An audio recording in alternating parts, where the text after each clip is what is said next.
সকল জীবই নিজের অস্তিত্ব বজায় রাখতে প্রজননের মাধ্যমে নিজের প্রতিরূপ সৃষ্টি করে। এই প্রজনন প্রক্রিয়া বা কি, ওইটি কিভাবে সম্পন্ন হয়, উদ্ভিদ ও প্রাণী প্রজনন পদ্ধতি কি একই রকম?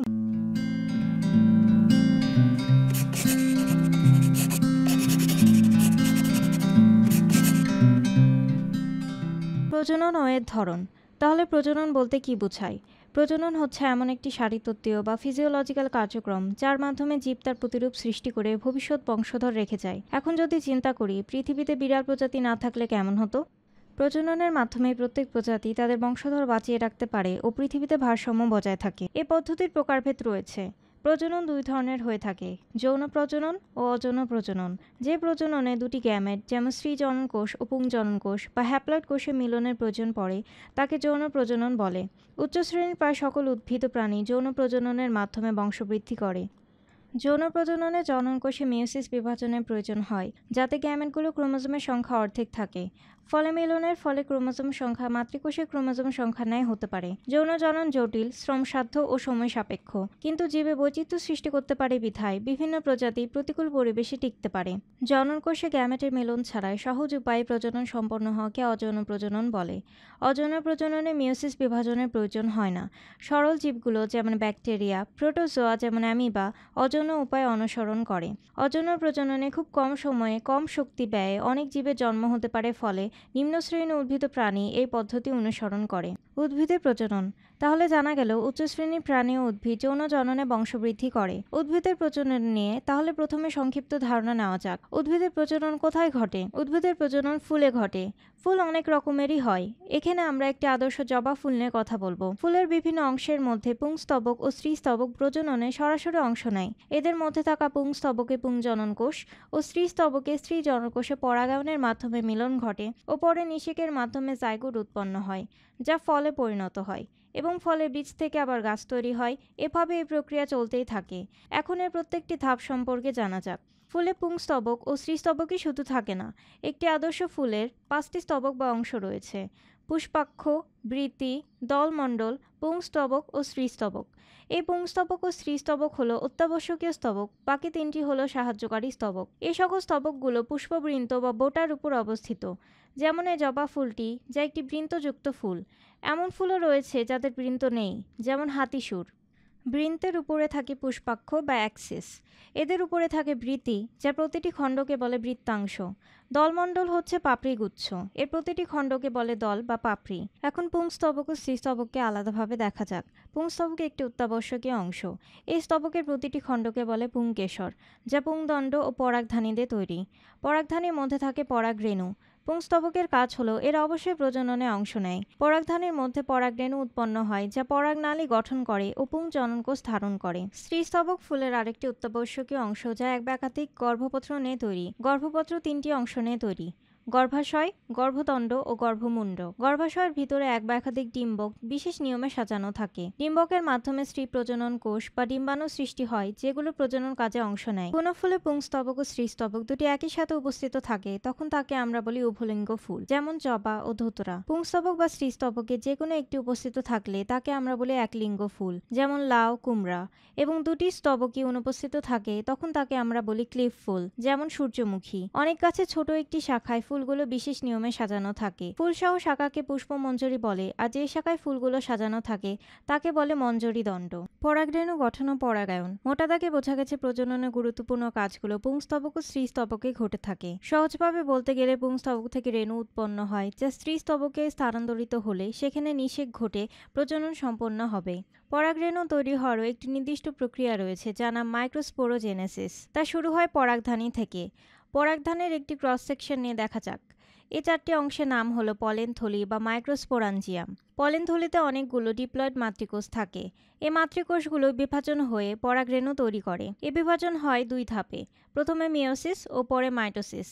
প্রতিটি মাতৃকোষ প্রথমে মিওসিসের মাধ্যমে 4টি হ্যাপ্লয়েড অপত্য পরাগকোষ বা মাইক্রোস্পোর তৈরি করে। এরপরে প্রতিটি মাইক্রোস্পোর মাইটোসিসের মাধ্যমে 2টি কোষ সৃষ্টি করে, যার একটি কোষের নাম নালীকোষ ও আরেকটি নাম জেনারেটিভ কোষ। এই 2টি কোষ মিলে পরাগরেণু তৈরি হয়। এই পরাগরেণুগুলোই আমরা ফুল থেকে বাতাসে ভাসতে দেখি। এখন প্রশ্ন হলো এই রেণু ফুলের গর্ভমুণ্ডে স্থানান্তরিত হয় কিভাবে? এই রেণু স্থানান্তরিত হয় পরাগায়নের মাধ্যমে। পরাগায়ন হলো এমন একটি প্রক্রিয়া যার ফলে ফুলের পরাগধানী থেকে পরাগ রেণু একই ফুলে অথবা একই জাতের অন্য ফুলের গর্ভমুণ্ডে স্থানান্তরিত হয়। পরাগায়ন ফুল বীজ উৎপাদন হওয়ার পূর্বশর্ত। পরাগায়ন দুই ধরনের, স্বপরাগায়ন ও পরপরাগায়ন। স্বপরাগায়ন কি? স্বপরাগায়ন হলো একই ফুলে বা একই গাছের ভিন্ন দুটি ফুলের মধ্যে যখন পরাগায়ন ঘটে। কম দূরত্ব অতিক্রম করার কারণে পরাগরেণুর অপচয় কম হয় এবং কোনো বাহক যেমন মৌমাছি, পাখি, বায়ুর উপর নির্ভর করতে হয় না। এ পরাগায়নের ফলে নতুন উদ্ভিদ উৎপন্ন হলে তাতে নতুন বৈশিষ্ট্য তৈরি হয় না, বরং প্রজাতির চরিত্রগত বিশুদ্ধতা বজায় থাকে। জিনগত বৈশিষ্ট্য না থাকায় প্রতিকূল পরিবেশে প্রজাতির বিলুপ্তি ঘটতে পারে। সরিষা, সূর্যমুখী, ধুতরা উদ্ভিদ স্বপরাগায়ন ঘটিয়ে থাকে। এবার আসা যাক পরপরাগায়নে। একই প্রজাতির দুটি ভিন্ন উদ্ভিদের ফুলের মধ্যে যখন পরাগায়ন ঘটে তখন তাকে পরপরাগায়ন বলে। পরপরাগায়নে বাহকের প্রয়োজন হয়। বাহক নির্ভর হওয়ায় পরাগায়নের নিশ্চয়তা থাকে না, ফলে প্রচুর পরাগরেণুর অপচয় হয় পরাগরেণু স্থিরস্তবকে নিয়ে যেতে। পরপরাগায়নের ফলে নতুন বৈশিষ্ট্যের জন্ম হয়, অর্থাৎ দুটি ভিন্ন গুণসম্পন্ন গাছের মধ্যে পরাগায়ন ঘটে যে বীজ তৈরি হয় তা নতুন গুণসম্পন্ন হয়, ফলে গাছও নতুন গুণসম্পন্ন হয়। গাছের অভিযোজন ক্ষমতা বেড়ে যায়, অর্থাৎ প্রতিকূল পরিবেশে টিকতে পারে। পরপরাগায়নের বিশেষ বৈশিষ্ট্য হলো এতে মাধ্যম বা বাহকের প্রয়োজন হয়। যে মাধ্যম পরাগ বহন করে গর্ভমুণ্ডে নিয়ে যায় তাকে পরাগায়নের মাধ্যম বলে। পাখি, কীটপতঙ্গ, শামুক, মানুষ, বায়ু, পানি ইত্যাদি হলো বিভিন্ন ধরনের মাধ্যম। মাধ্যমের সাহায্য নিতে গেলে ফুলের গঠনে কিছু পরিবর্তন লক্ষ্য করা যায়। যেমন বায়ু পরাগী ফুলগুলো হয় হালকা, যেন পরাগরেণু সহজেই ভেসে বেড়াতে পারে, ও গর্ভমুণ্ড আঠালো ও শাখান্বিত, এতে সুগন্ধ পাওয়া যায় না, এরা মধুগ্রন্থহীন। এরকম অনেক ধরনের গঠন লক্ষ্য করা যায়। স্ত্রী গ্যামেটোফাইট ও পুং গ্যামেটোফাইটের উৎপত্তি। পরাগরেণু গর্ভমুণ্ডে পৌঁছানোর কাজ শেষ। এখন বাকি নিষেকের মাধ্যমে বীজ তৈরি করা, যেন পরে তা ফল হতে পারে। নিষেকের সময় জাইগোট তৈরি হয়, আর যা হতে গ্যামেট প্রয়োজন। দুই ধরনের গ্যামেট প্রয়োজন পড়ে, স্ত্রী গ্যামেটোফাইট ও পুং গ্যামেটোফাইট। স্ত্রী গ্যামেটোফাইট কিভাবে উৎপন্ন হয়? স্ত্রী গ্যামেটোফাইট মেগাস্পোরোজেনেসিস নামক প্রক্রিয়ার মাধ্যমে উৎপন্ন হয়। মেগাস্পোরোজেনেসিস কোথায় ও কিভাবে ঘটে? এটি ঘটে গর্ভাশয় ডিম্বকের মাধ্যমে। ডিম্বকের মধ্যে থাকে ডিম্বককুল, ভ্রূণপোষক টিস্যু বা নিউসেলাস, ডিম্বকরন্ধ্র ও ডিম্বক নাড়ি। ডিম্বকরন্ধ্রের কাছে ভ্রূণপোষক টিস্যু থেকে একটি কোষ আকারে সামান্য বড় হয়। এই কোষকে বলে স্ত্রী রেণু মাতৃকোষ, যাকে মেগাস্পোর মাতৃকোষও বলা হয়। এটি ডিপ্লয়েড বা 2n। এই প্রক্রিয়ার ধাপগুলো জেনে নেওয়া যাক। প্রথমে দেখতে পাই স্ত্রীরেণু মাতৃকোষ ও এখান থেকে যাত্রা শুরু, যা তৃতীয় ধাপে আমরা ভালো করে দেখতে পাই। তৃতীয় ধাপে এটি মিয়োসিসের মাধ্যমে 4টি হ্যাপ্লয়েড কোষ সৃষ্টি করে। এর সবচেয়ে নিচের কোষটি ছাড়া সবগুলো নষ্ট হয়ে যায়। এই কোষের নিউক্লিয়াসটি মাইটোসিসের মাধ্যমে বিভক্ত হয়ে দুটি নিউক্লিয়াসে পরিণত হয়। এই নিউক্লিয়াসগুলো ভ্রূণথলি দুই দিকে অবস্থান করে। এগুলো আবার প্রতিটি দুবার বিভক্ত হয়ে মোট 8টি নিউক্লিয়াস তৈরি হয়। এরপরের দশা বা ধাপে দুই মেরু থেকে একটি করে নিউক্লিয়াস কেন্দ্রে এসে মিলিত হয়ে ডিপ্লয়েড নিউক্লিয়াস তৈরি করে। ডিম্বকরন্ধ্রের দিকে 3টি ও তার বিপরীত দিকে 3টি কোষ চলে যায়। ডিম্বকরন্ধ্রের কোষগুলোকে একসাথে বলে গর্ভযন্ত্র, যার মাঝের কোষটি হলো ডিম্বাণু ও পাশের দুটি সহকারী কোষ। বিপরীত মেরুতে থাকে প্রতিপাদ কোষ। এই পুরো প্রক্রিয়াটি ছিল মেগাস্পোরোজেনেসিস। গর্ভাশয় এর পর কিছুটা এমন হবে দেখতে। আমাদের ডিম্বক এখন প্রস্তুত পুং গ্যামেটোফাইটের সাথে মিলিত হয়ে নিষেক সম্পন্ন করতে। পরাগায়নের পর পরাগরেণু গর্ভমুণ্ড থেকে গর্ভাশয়ে প্রবেশ করতে পরাগরেণু মাইক্রোগ্যামেটোজেনেসিস প্রক্রিয়ার মাধ্যমে এক ধরনের নালিকা তৈরি করে ও সেই নালিকার মাধ্যমে পুং গ্যামেটোফাইট উৎপন্ন হয়ে গর্ভাশয়ে প্রবেশ করতে পারে। পরাগনালিকা গঠন ও পুং গ্যামেটোফাইটের উৎপত্তি সম্পর্কে জানা যাক। পরাগরেণু থেকে এই প্রক্রিয়া শুরু হয়। এর মধ্যে থাকে অন্তত্বক ও বহিত্বক। আগে দেখেছি পরাগরেণুতে একটি নালীকোষ ও একটি জেনারেটিভ কোষ থাকে। নালীকোষটি বড় হয়ে পরাগনালিকা ও জেনারেটিভ কোষটি বিভাজিত হয়ে দুটি পুং জননকোষ উৎপন্ন হয়। নালিকা নিউক্লিয়াসটি পরাগনালীতে অবস্থান করে। এখন নিষেক সম্পন্ন হওয়ার জন্য পরাগনালিকা গর্ভতন্ত্র ভেদ করে তরল শোষণ করে স্ফীত হয়ে যাবে এবং তা ফেটে পুং জনন কোষগুলো ভ্রূণথলিতে চলে যাবে। এর একটি ডিম্বাণুর সাথে মিলিত হয়ে জাইগোট বা ভ্রূণ গঠন করে ও আরেকটি কেন্দ্রে অবস্থিত ডিপ্লয়েড নিউক্লিয়াসের সাথে মিলিত হয়ে ট্রিপ্লয়েড শস্যকোষ সৃষ্টি করে। দুটি পুং জননকোষ একই সাথে একটি ডিম্বাণু ও গৌণ বা ডিপ্লয়েড নিউক্লিয়াসের সাথে মিলিত হওয়ার এই ঘটনাকে দ্বিনিষেক বা ডাবল ফার্টিলাইজেশন বলে। পোস্ট ফার্টিলাইজেশন ও নতুন স্পোরোফাইট গঠন। নিষেক তো শেষ, তবে বীজ ও ফল তৈরি এখনো বাকি। এখন জাইগোট থেকে বীজ ও এর সাথে শস্য পরিস্ফুটন হয়ে ফল তৈরি হবে। জাইগোট স্পোরোফাইটের প্রথম কোষ। স্পোরোফাইট বলতে কি বোঝায়?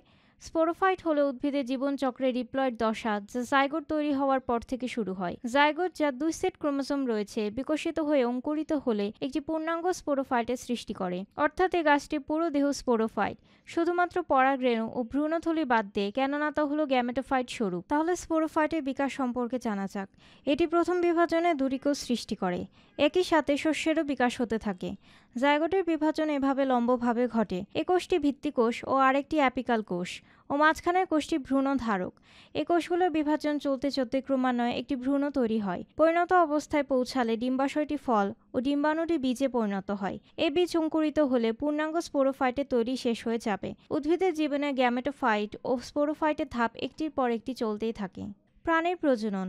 উদ্ভিদের প্রজনন সম্পর্কে আমাদের একটা ভালো ধারণা পাওয়া গেল। এখন প্রশ্ন হলো, প্রাণী দেহে কিভাবে প্রজনন ঘটে? প্রাণীরা সাধারণত দুই ভাবে প্রজনন সম্পন্ন করে, যৌন প্রজনন ও অযৌন প্রজনন। যৌন প্রজননে গ্যামেটের প্রয়োজন হয়, যা অযৌন প্রজননে হয় না। যৌন প্রজননে আরেকটি যা প্রয়োজন হয় তা হলো নিষেক। ডিম্বাণু ও শুক্রাণুর মিলনকে আমরা নিষেক বলছি, যেমনটা আমরা উদ্ভিদের প্রজননে দেখে এসেছি।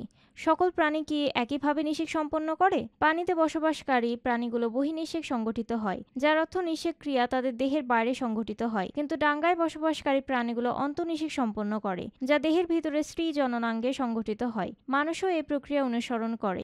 এখন মানবের নিষেক নিয়ে আলোচনা করা যাক। এই নিষেক সম্পন্ন করতে পুরুষ জননাঙ্গ থেকে পুং জননকোষ ও স্ত্রী জননাঙ্গ থেকে স্ত্রী জননকোষ উৎপন্ন হয়। পুরুষ জননকোষ ও স্ত্রী জননকোষ থেকে মিওসিসের মাধ্যমে যথাক্রমে শুক্রাণু ও ডিম্বাণু তৈরি হয়, যা মিলিত হয়ে জাইগোট তৈরি হয়।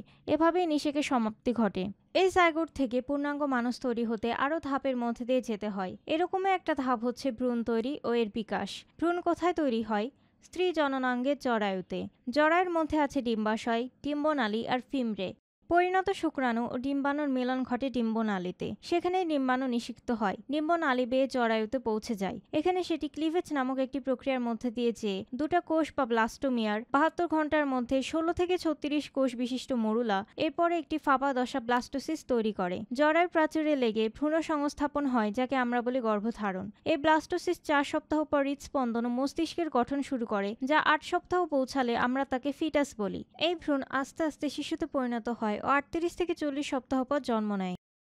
গর্ভধারণে সাহায্য করতে আরও কিছু জিনিসের প্রয়োজন হয়, যেমন অমরা ও ভ্রূণ আবরণী। অমরা বা প্লাসেন্টা ভ্রূণকে মায়ের গর্ভাশয়ের সাথে যুক্ত করে। এটি গর্ভধারণের প্রথম 4 থেকে 5 দিনের মধ্যে গঠিত হয় এবং 12 সপ্তাহের মধ্যে পূর্ণতা পায়। অমরা মা থেকে ভ্রূণকে প্রয়োজনীয় খাবার আর অক্সিজেন পাঠানোর মাধ্যমে ভ্রূণের বৃদ্ধিতে সাহায্য করে। এছাড়াও এটি অক্সিজেন ও কার্বন ডাইঅক্সাইডের আদান প্রদান করে আর ভ্রূণের রক্ত থেকে বর্জ্য পদার্থের রেচন করে। কিছু গুরুত্বপূর্ণ হরমোন উৎপন্ন করে, যা ভ্রূণকে রক্ষা করে। আম্বেলিক্যাল কর্ড নামে একটি নালী দিয়ে অমরা ভ্রূণের সাথে ভ্রূণের নাভির মাধ্যমে যুক্ত থাকে। প্রসবের সময় মায়ের শরীর থেকে বের হয়ে যায়। ভ্রূণ আবরণী ভ্রূণে পূর্ণতা প্রাপ্তি, পুষ্টি, বর্জ্য পদার্থের রেচন আর রক্ষার কাজ করে। গর্ভধারণের সময় মায়ের অগ্রপিটুইটারি গ্রন্থি থেকে আর অমরা থেকে হরমোন নিঃসরণ হয়। তখন জরায়ু সংকুচিত হতে থেকে প্রসব বেদনা বা লেবার পেন শুরু হয় এবং শেষের দিকে পর্দা ফেটে যায় আর শিশু বের হয়ে আসে। এই সম্পূর্ণ প্রক্রিয়া আরও যে জিনিসটি ভূমিকা পালন করে তা হলো হরমোন। হরমোন একটি জৈব রাসায়নিক পদার্থ, যা দেহের বিভিন্ন শরীরবৃত্তীয় কাজ করে থাকে, যেমন যৌন বিকাশ, প্রজনন চক্র এবং সন্তান ধারণের ক্ষমতা নিয়ন্ত্রণে একটি আন্তঃক্রিয়া পরিচালনা করে। এটি বয়সন্ধিকালের বিকাশ ঘটায়, যেমন ছেলেদের গোফতারি গজানো, গলার স্বর পরিবর্তন, হাড় ও পেশি বৃদ্ধি। মেয়েদের ক্ষেত্রে দেহত্বক কোমল হওয়া, ঋতুস্রাব বা মাসিক আরম্ভ হওয়া। এর 1 থেকে 2 বছর পর মেয়েরা প্রজনন ক্ষমতা লাভ করে। 40 থেকে 50 বছরের সমাপ্তি হয়, যাকে মেনোপজ বলে। হরমোন বিভিন্ন নালীহীন গ্রন্থি থেকে নিঃসরণ হয়, যা পরে রক্তে ছড়িয়ে পড়ে ও রাসায়নিক ক্রিয়া ঘটায়। যে গ্রন্থিগুলো থেকে হরমোন নিঃসরণ হয় তা হলো পিটুইটারি গ্রন্থি। এটি থেকে বৃদ্ধি উদ্দীপক হরমোন ও উৎপাদক হরমোন নিঃসরণ হয়, যা জনন গ্রন্থির বৃদ্ধি, ক্ষরণ, কাজ নিয়ন্ত্রণ করে, জরায়ু সংকোচন নিয়ন্ত্রণ করে, স্তন গ্রন্থির বৃদ্ধি ও দুগ্ধক্ষরণ নিয়ন্ত্রণ করে। থাইরয়েড গ্রন্থি, এটি থেকে থাইরক্সিন হরমোন নিঃসরণ হয়, যা দৈহিক ও মানসিক বৃদ্ধি, যৌন লক্ষণ প্রকাশ আর বিপাকে সাহায্য করে। অ্যাড্রেনাল গ্রন্থি, এটি থেকে নিঃসৃত হরমোন যৌনাঙ্গ বৃদ্ধি ঘটায় ও যৌন লক্ষণ প্রকাশ করে। শুক্রাশয়ের অনাল গ্রন্থি, এটি থেকে নিঃসৃত টেস্টোস্টেরন ও অ্যান্ড্রোজেন শুক্রাণু উৎপাদন, গলার স্বর পরিবর্তন ও গোফতারি গজাতে সাহায্য করে। ডিম্বাশয়ের অনাল গ্রন্থি, এটি ইস্ট্রোজেন ও প্রজেস্টেরন নিঃসরণ করে, যা মেয়েদের নারীসুলভ লক্ষণ সৃষ্টি, ঋতুচক্র নিয়ন্ত্রণ, ডিম্বাণু উৎপাদন, গর্ভাবস্থায় জরায়ু, ভ্রূণ, অমরার বৃদ্ধি নিয়ন্ত্রণ করে। অমরা, এটি থেকে গোনাডোট্রপিন ও প্রজেস্টেরন হরমোন নিঃসরণ হয়, যা অনাল গ্রন্থিকে উত্তেজিত করে আর স্তন গ্রন্থির বৃদ্ধি নিয়ন্ত্রণ করে। প্রজনন সংক্রান্ত রোগ। আমাদের এখন বহুল আলোচিত রোগ হলো এইডস বা অ্যাকোয়ার্ড ইমিউন ডিফিসিয়েন্সি সিনড্রোম। বহুল আলোচিত হওয়ার কারণ এটি বর্তমানে 3 কোটি মানুষকে আক্রান্ত করে, যা 40% নারী, এবং এই রোগের কোনো ওষুধ নেই। এটি এইচআইভি বা হিউম্যান ইমিউন ডিফিসিয়েন্সি ভাইরাসের কারণে হয়ে থাকে, যা দেহে শ্বেত রক্তকণিকা ও অ্যান্টিবডিকে ধ্বংস করে ফেলে। এইডস যে কারণে হতে পারে: আক্রান্ত ব্যক্তির সাথে যৌন মিলন, রক্ত পরিসঞ্চালন বা ব্লাড ট্রান্সফিউশন, এইডস আক্রান্ত মায়ের কাছ থেকে নবজাতকে দুধ পান করা, আক্রান্ত সুচ, সিরিঞ্জ, ডেন্টাল বা সার্জিক্যাল যন্ত্র ব্যবহার, আক্রান্ত ব্যক্তির অঙ্গ সুস্থ ব্যক্তির দেহে প্রতিস্থাপন।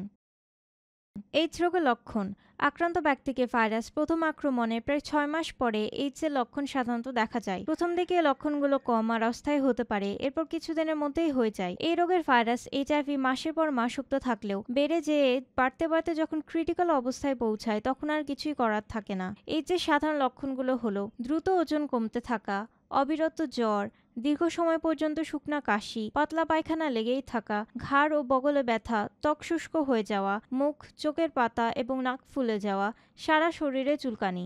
এরই মাধ্যমে আজকের অধ্যায়টি শেষ হলো।